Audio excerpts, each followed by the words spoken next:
Thank you for being patient. We had a technological issue. We gathered here to celebrate Frank Lindsay receiving the award Officer of the New Zealand Order of Merit in New Zealand in the New Year's Honours List for his services to apiculture and the apiculture industry. So congratulations, Frank.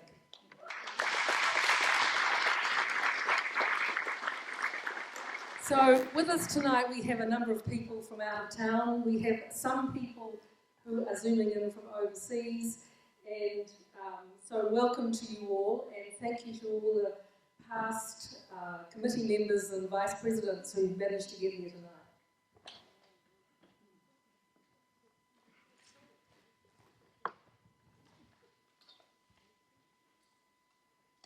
So again, Frank, congratulations.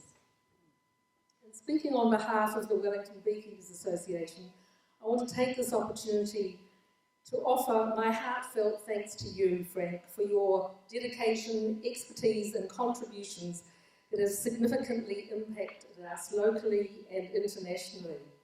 Without exception, you have been committed to educating, mentoring, advocating and knowledge sharing with other beekeepers, both hobby and commercial.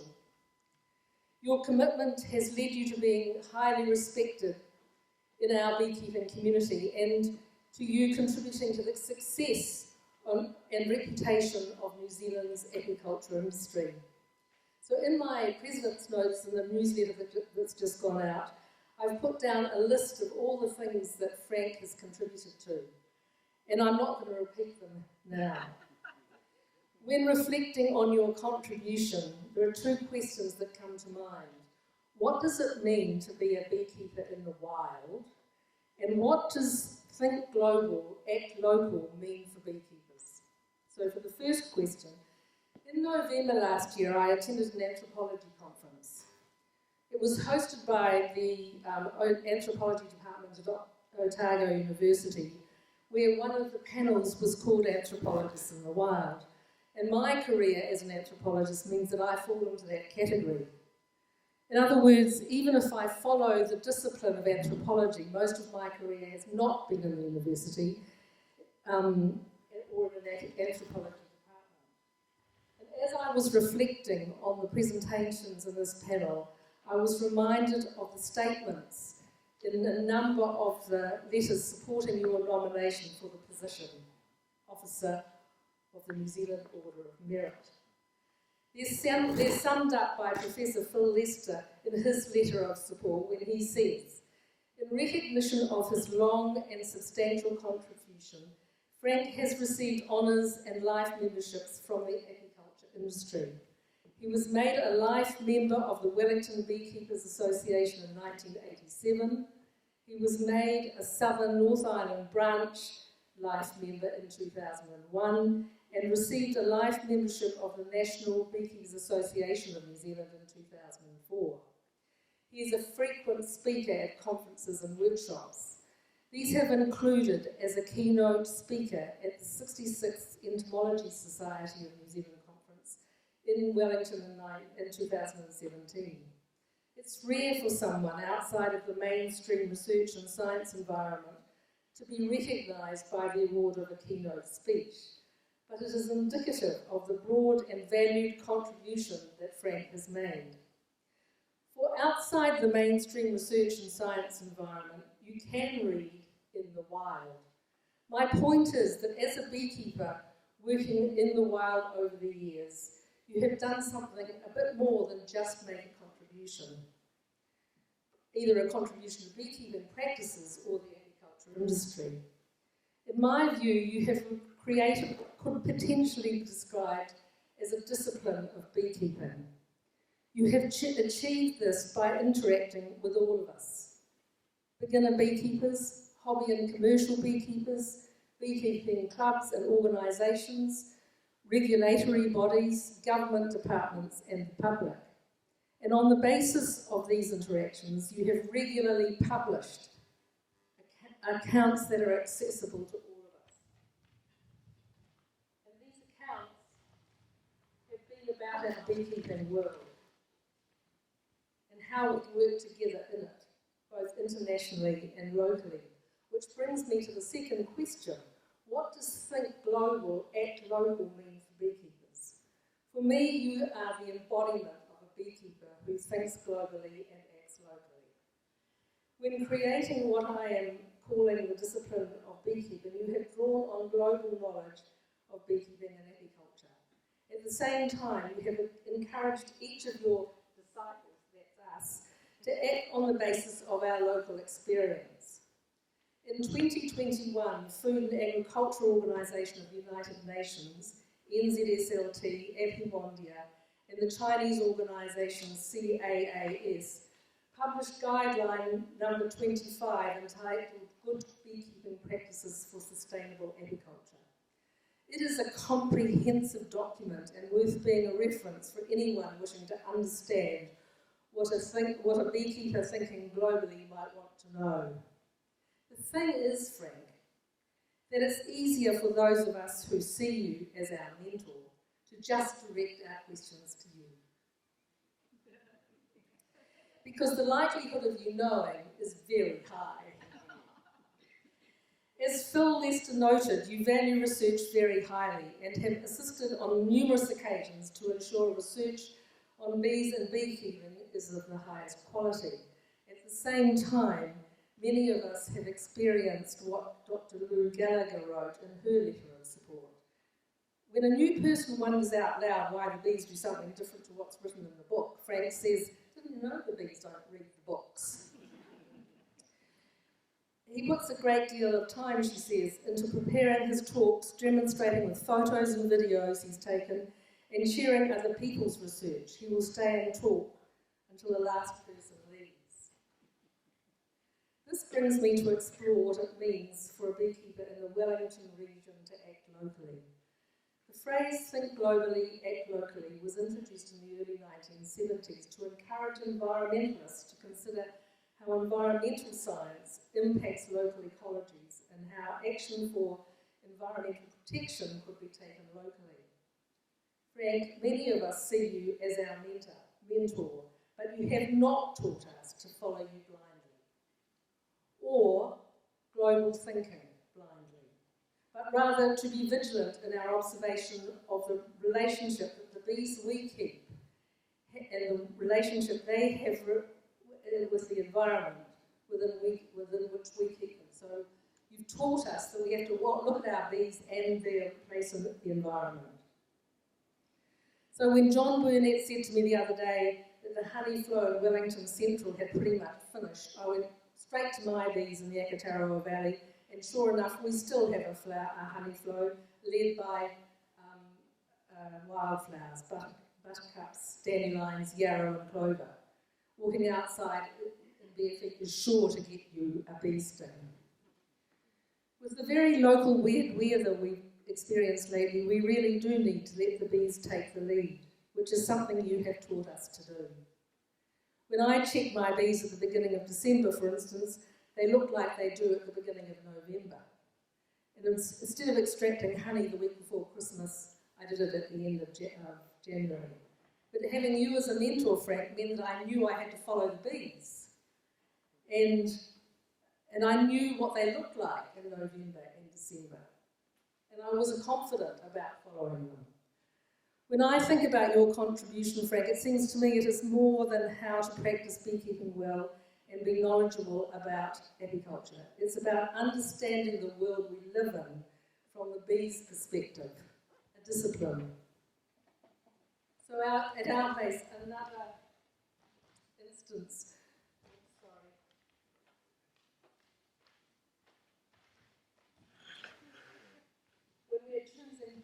When we're choosing trees to plant, we asked, Will this increase Indigenous biodiversity? Will it feed us? But most importantly, will it feed the bees? If it doesn't feed the bees, it doesn't get planted.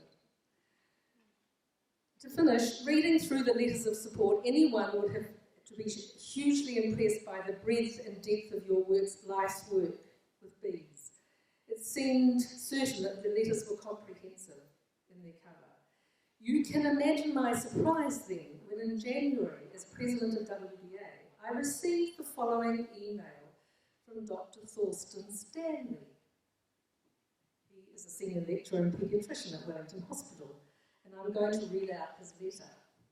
Dear Tricia, I'm a paediatric allergy doctor at Wellington Hospital. Every so often we arrange to challenge children who have undergone 3 years of monthly venom injections to remove their bee venom allergy with a live sting. Families come from Greater Wellington, Wairarapa and Manawatu mainly. However, we have found bees don't like being transported long distances. So we have often requested beekeepers closer to Wellington to provide about 5 worker bees brought cooled so I can sting the children under observation. And in the past, there have been beekeepers in Johnsonville able to provide some feisty females. My allergy nurse appears to have lost her contacts, and I wonder if you could advise if someone in the area is still available for families to pop in and pick up some bees. Best wishes, Dr. T.V. Stanley.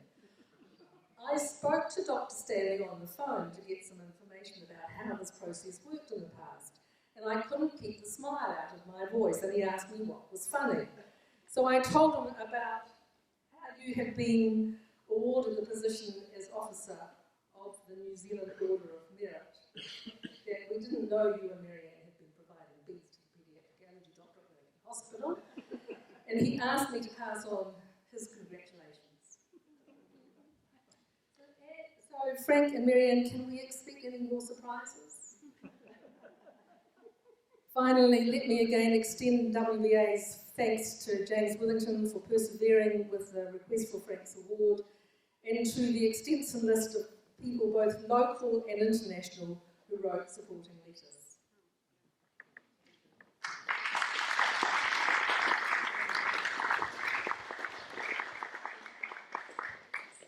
I've been told to introduce myself. I'm Karen Koss, Chief Executive of Apiculture New Zealand. I've got a very short couple of things that I want to say.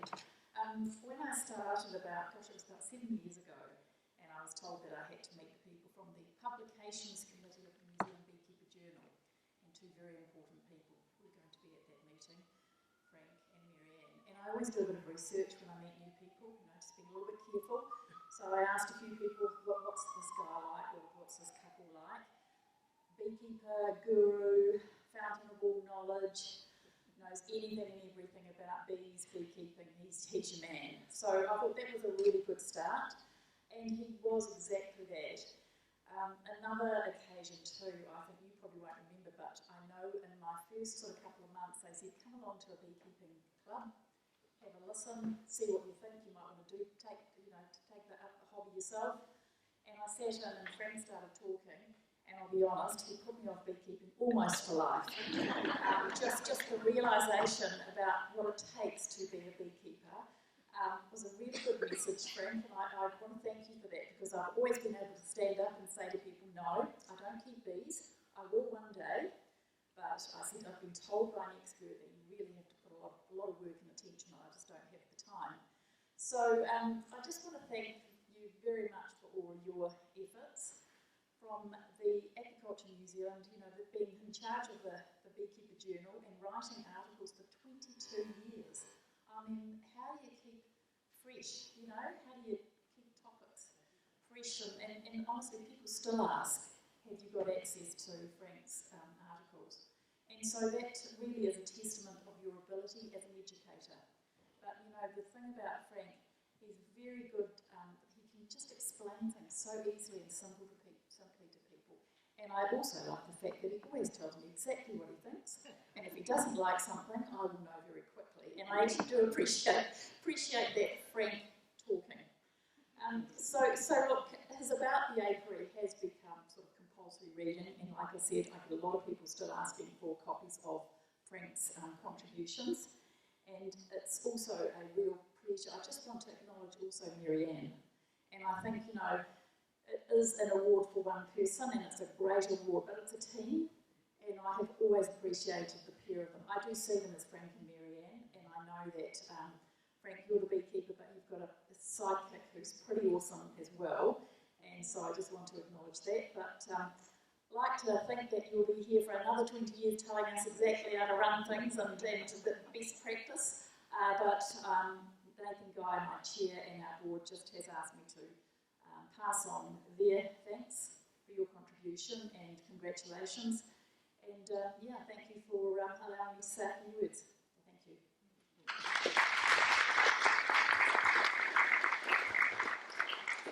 So, does anybody else like to add their words to? Yes, these aren't actually my words. These are some words from Carol Downer.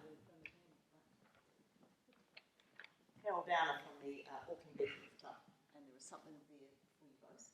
And in the card, it says, Frank and Marianne contributed so much time, energy and expertise which we as a club have benefited from. Always available for questions and clarification. As a guest speaker, thank you both for sharing and generosity of spirit. Be well and best wishes always. And then a personal message from Carol Downer herself, saying, I met Frank and Marianne at the 2007 NBA conference in Dunedin, my first conference. A nervous hobby beekeeper and her partner were approached and welcomed. Firstly, thank you both for your welcome. Ever since, you've been welcoming, inclusive and trusted friends. There are so many things I can think of to thank you for, so just a few things in the following lines. Beekeeping information. Video recorded nearly every lecture at conferences in New Zealand and overseas, and along with that came brilliant networking, resulting in speakers for New Zealand conferences and other events, plus so much more. Generous with sharing information and so accommodating when asked for help. About the apiary, reports of the New Zealand beekeeper. There's probably enough material for a book and excellent guidelines for what to do in this season. Frank's writing is clear, precise and engaging. Photography, possibly another book. Competition winning photos and super records of flora, foraging and everything beekeeping. Passionate about pests and diseases and the management of, writes submissions and keeps up to date with legislation that could impact beekeeping. Sense of humour in abundance. As a community, we are blessed to have Frank and Marianne. I am so happy to call you my friends.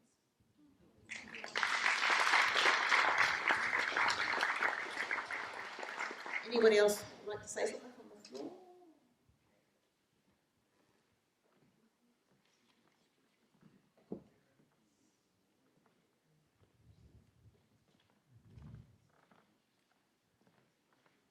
I come to you from the Southern North Island branch.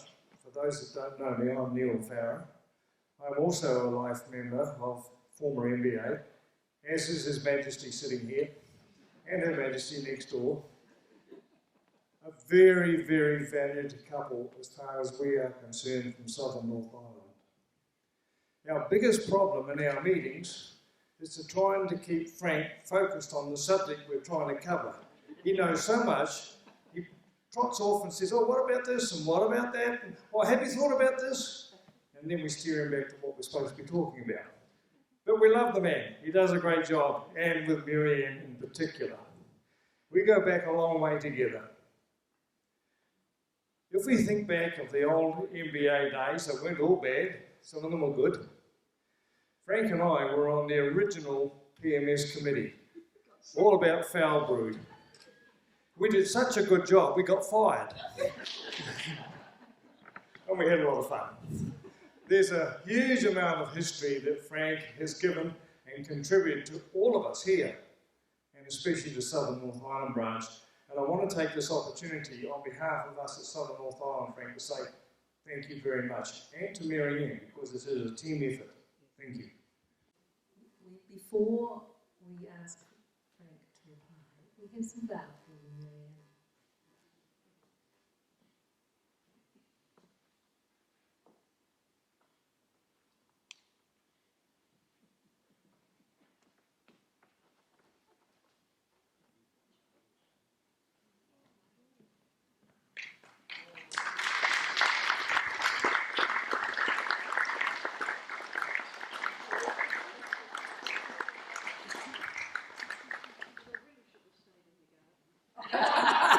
Did you hear that? She said they really should have stayed in the garden.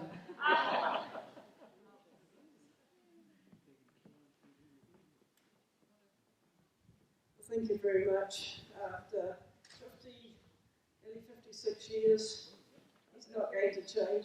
If you ask our sons what they did in their summer holidays, Get stung. and collect swarms. Because at that time, Frank was working for Telecom, and it wasn't until what year was it? I don't know. He was 58 anyway. At 48 when he retired from telecommunications after 30 years. And we decided to ask the boys, well, what do you think about us going commercial beekeeping? It's your life, you do what you like, says the boys. Both have allergies to stings. The oldest one quite substantially. We can't even go and visit him at his house for more than 20 minutes. I can't remember the last time he visited us. So if they come to Wellington and we get together, it either has to be in the mall or up at the park. But thank you for the flowers, they're beautiful. And as I say, it's really, they should have stayed in the garden.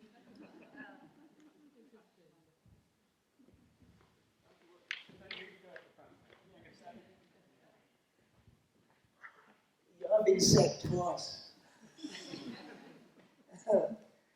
It's interesting.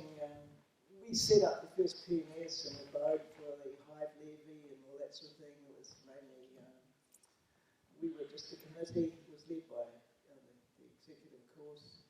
And we started pushing the 5-year plan and they weren't working quick enough. And we just got, we gave them an ultimatum and they took it. And they invited us to Nelson, to Hamilton, the whole 4 of us, and then they said, you're sacked. Graham Cavell says, well, that was a waste of time. Yeah, I've got a truck, come and buy a truck. So we came home with a truck. But yeah, the other time was, again, pushing the director. I worked for Telecom, and at this stage I was in charge of Fox and Hutt Valley. Our staff would come up with good ideas and we all encouraged that sort of thing. And I put them through and said, no, you can't do that. But I did it 3 times to him. So when I went on holiday once, he called my job. But it was quite good because at that stage I'd taken over the job of another 2 managers. And so we were working 7 days a week doing all this work. And went up to him at Christmas at the party and said, thank you for giving my husband back to me. So I was picked up by just one of the other managers and said, come work for me. So it was okay. So yeah, you do get sacked in your life occasionally. It can be. Yeah, I'm just dyslexic, and if you know anything about dyslexia, you home in on one thing and you get good at it. And to get into my brain, I have to write things down, so there's notes and scribbles and things everywhere. But when it goes in, it stays in, so that's something that's quite good. But it's been great, how do you write an article? Well, you just come along to a club meeting and somebody will say, I've got this problem, so you write about it in the magazine next day. And of course, I think for a week what you're going to write, and then about a day before the deadline, I put it together. And it just requires a good, actually, editor to take out all my things and put in the EDs and the ASs and everything on this. And so that's part of it. And Fiona was on the other side of the, on there, because Fiona was actually part of the company as well. And her father was a publicist, printer. And so that all helped, so we put it all together. So it came out really well. And because we started with the magazine, was just black and white. It was about 22 pages or something, and we got it up to 48 pages, and then the big issues were 72. And it was quite funny because sometimes you just didn't have anything to write, and I had to go back and somebody wrote, you wrote everything in that magazine, didn't you? I can know your writing. So even though there's some nom de plumes in there, that's not. So yeah, putting it together was quite a job sometimes, but it's good fun, So thanks for really the persistence of James. James, I went and we got a notification early. The Prime Minister's letter stayed in the letterbox for about a day or two. It's got a big snail holes right through it. We're 8 to it. But, that's part of the character of the thing, isn't it? Anyway, at Christmas, he was a bit down, and I said, well, showed him the letter. And I said, I've got this. And he said, just put it in again. So it really meant that they didn't know he drew.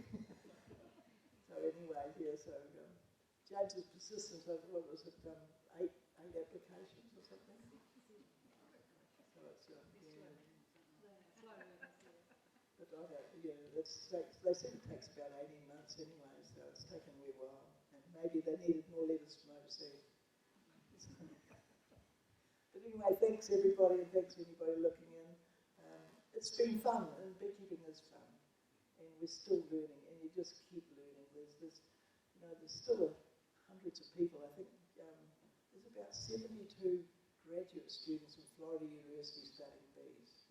That's just one university. There's hundreds around the world studying bees. And the latest thing is they've now detected that their tongue can pick up some of the other things that we didn't even know about. It's just, the science is just marvellous. And so you get a bead for it. That's part of it. But anyway, thanks everybody, and thanks for James and all those people that decided that we're there. And anyway, I'm going, Mum's 102, so I'm tempted to stay around for that long as well, so I'll be pestering you as well. And my son, of course, it could be, they were a problem to us when they were young, so now when you get old, you can be a problem to them. I just say thank God there wasn't 4 of them like Frank. Anyway, thanks very much. And, it's a funny thing, and as soon as you get something an award like this, you just think of all the other people who've done so much more than you, really. And it's just, why aren't they? And so it's very humiliating. It's humbling, actually. It's cool getting old to get the names wrong and everything else is going on. I actually wore hearing aids today because I don't normally wear hearing aids, but it's just so they can hear you people. But he's right about meeting notes and whatnot. I used to be the secretary and just control everything, and now I still control it, but I'm not there. Not meant to be doing it. Anyway, thanks very much.